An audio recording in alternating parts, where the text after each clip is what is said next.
Assalomu alaykum aziz YouTube kuzatuvchilari. Iltimos videoroligimiz keng tarqalishi uchun like tugmasini bosib qo'yishni unutmang. Bir kuni Dildor pishillabgina uxlab yotgan domlaning yonida o'tirib, termula toqati toq bo'ldi. O'rnidan turdi. Indamaygina ich kiyimlarini ham yechdi-yu, mushukdek sezdirmay domlaning bag'riga kirdi.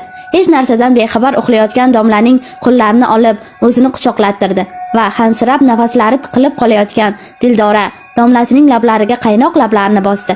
Cho'chib uyg'onib ketgan domla avvaliga uyqusirayapman deb o'yladi. Xonani xiragina yoritib turgan tungi chiroq shulasida quchog'ida yotgan kishini avval tanimay sarosimaga tushdi. Tanigach battar bo'ldi. U nima qilishini bilmay qoldi. Turib o'rniga o'tirib oldi. Yap-yalang'och kelini tomonga qaray olmas, unga nima deyishni bilmasdi. Dildor, kelin, bu nima qilganingiz? Kim degan odam bo'ldim endi? Sanjarga nima deyman? Domla, avval mening dardimni eshiting.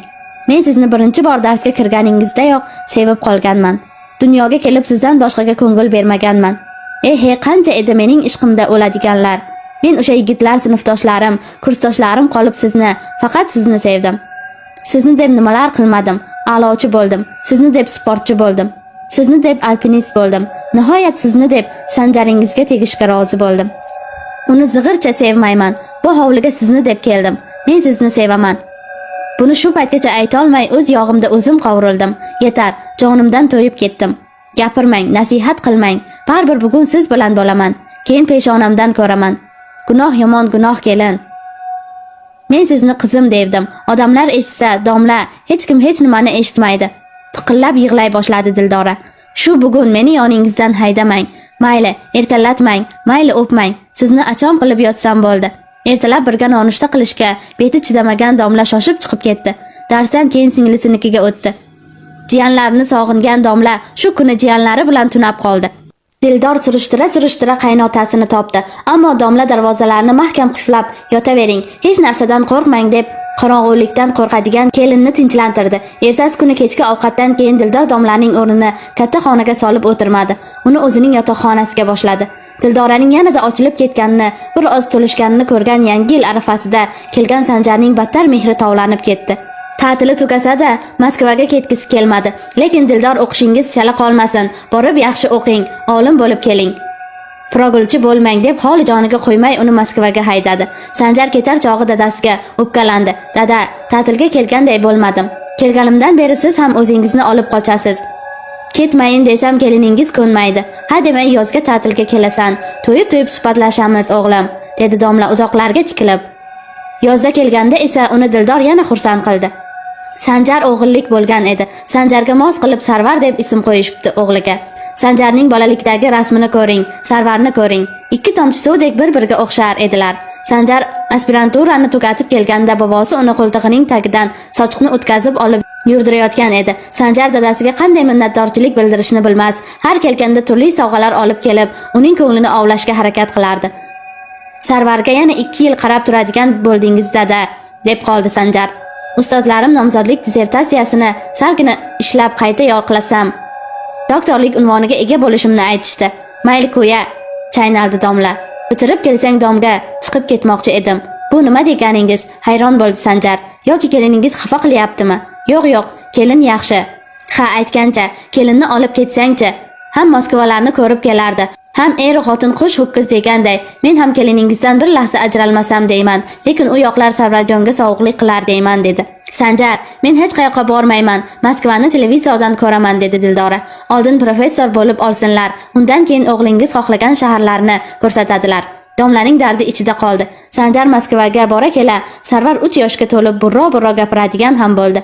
Avgustning 20-sida yoqlashi kerak bo'lgan doktorlik ishini ro'parasi 1 oy oldin yoqlagan. Sanjar bu haqda dadasiga ma'lum qilmadi. Xarajat tortib bu yoqqa kelib yurmasin dedi. Borayotganini ham bildirmadi. Surpriz qilmoqchi bo'ldi. Samolyot yarim kechasi yetib keldi. Sanjar taksi to'xtatib uyiga yetib oldi. O'zining kaliti bilan darvozani va o'zining xonasini ochib kirdi. Katta xonada Sarvarbegi yolg'iz yotganini ko'rib hayron bo'ldi. Uning ikki yuzidan o'pib yotoqxonaga o'tdi. O'rnida sochlari to'zg'ib ketgan Dildora yotar. Uning ustida ko'rpa yo'q bo'lib, oppoq badani tungi chiroq yog'dusida tovlanib turar. Ustida esa kimningdir baquvvat qo'llari yotardi. Uning kimligini bilib bo'lmas. Yuzlari Dildoraning sochlariga ko'milgan, tanasi esa choyshab ichida edi. Sanjar oyoq uchida tashqariga chiqdi. Darvozaxonada mashina temir tersaklari ichida turadigan boltani qiynalmay topdi. Iflos. Men unga shunchalar ishonibman. U bu yerda o'ynash orttirib olibdi. Dadamga ishonuvdim. Dadam qayerda ekan? Nahotki bexabar qolgan bo'lsalar, biron yoqqa ketgan bo'lsalar, bu qanchiq o'ynashni chaqirib olgan. Bu buzuqni ham bir yo'la chopaman. Sekin yotoqxonaga kirib, chiroqlarni yoqdi. Yorug'dan bezovta bo'lgan erkak bir ag'darilib yotdi. Uning boshi uzra bolta ko'targan Sanjar toshdek qotib qoldi. Ko'zlariga ishonmay aylanib o'tib, yaxshilab tikilib qaradi. Sanjar yanglishmagan edi. To'shakda Dildorani quchoqlab yotgan odam Sanjarning dadasi edi. Sanjar boltani sekin tushirib, uni polga qo'ydi. Ovoz chiqarmay borib chiroqni o'chirdi va oshxonaga o'tdi. 3-4 sigaretni usma-us chekdi va sekin o'rnidan turdi. Borib o'g'lini quchoqlab uzoq yig'ladi. Uyqusirab uyg'ongan o'g'lini o'pib uxlatmoqchi bo'ldi. "Dada, nima olib keldingiz?" so'radi Sarvar. "Shokolad olib keldim o'g'lim" dedi. Titrab qaqshab Sanjar. "Ko'p shokolad. O'g'la, ertalab yeysan." U o'g'lining ustini choyshab bilan yopib, oshxonaga chiqib ketdi. Sarvar uxlay olmadi. U tezroq shokolad yegisi keldi. Borib, ayasini uyg'otdi. "Shokolad yeyman, aya, shokolad. Bor uxla." Jerkidi uni Dildora. "Nima balo, tushingga shokolad kirdimi?" "Dadam olib keldilar." Ko'p shokolad olib keldilar. Ona bola suhbatidan uyg'onib ketgan domla Sarvarni ovutmoqchi bo'ldi. Ovuta olmadi. "Dadam ko'p shokolad olib kelibdilar. Shokolad yeyman." Dadang keldimi?" Hushyor tortdi domla. "Keldilar. Oshxonada chekib o'tiribdilar." Domla irg'ib turib apil-tapil kiyindi. Dildora ham yelkasiga xalatini ilgancha domlaga ergashdi. Oldin-keyin borishib oshxonaga kirgan domla va Dildora dahshatdan qotib qolishdi. "Voy o'lmasam." Oshxonada qondan hosil bo'lgan ko'lmaklar ichida ikkala qo'lining bilaklari ham bir necha joyidan kesilgan. Sanjar ajablanishga o'xshash bir ifoda qotib qolgan ko'zlarini shiftga tikib, xuddi tirikdek devorga suyanib o'tirar edi. Birovlar o'lsa dastlabki kunlari odam ko'p kelib, keyingi ma'rakalariga yuqlovchilar soni kamayib borardi.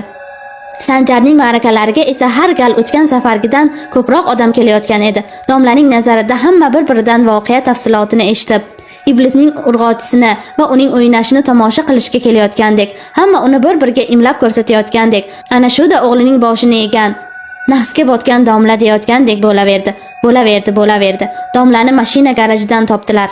O'ziga o'zi hukm chiqarib, o'zi uni ijro etgan, o'zini osgan edi. O'g'lining 40 kuni domlani ham dafn qildilar. Qabristonga